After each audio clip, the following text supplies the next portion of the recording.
everyone, welcome back to the Anthropology Book and Film Club.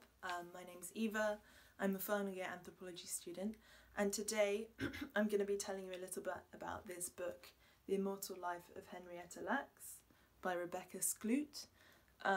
Some of you might already be aware of the story of Henrietta Lacks. She was a black American woman who died of cancer in 1951.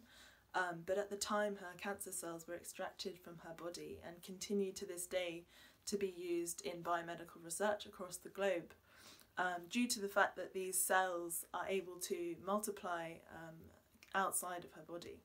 So obviously already this is a really interesting phenomenon, but I think anthropologically what makes this even more interesting is the fact that her family back in the US were completely unaware of Henrietta's sort of immortality, as it were, until 20 years after her death. So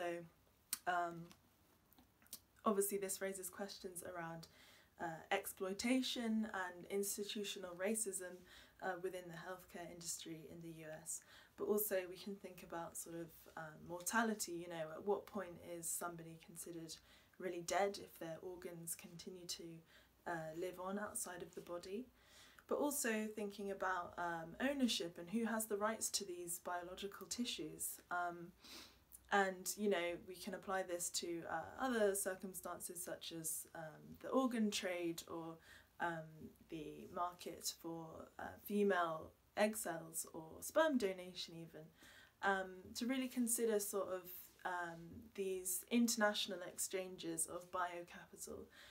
Who benefits from them and who is potentially exploited, or what sort of power structures do these sustain?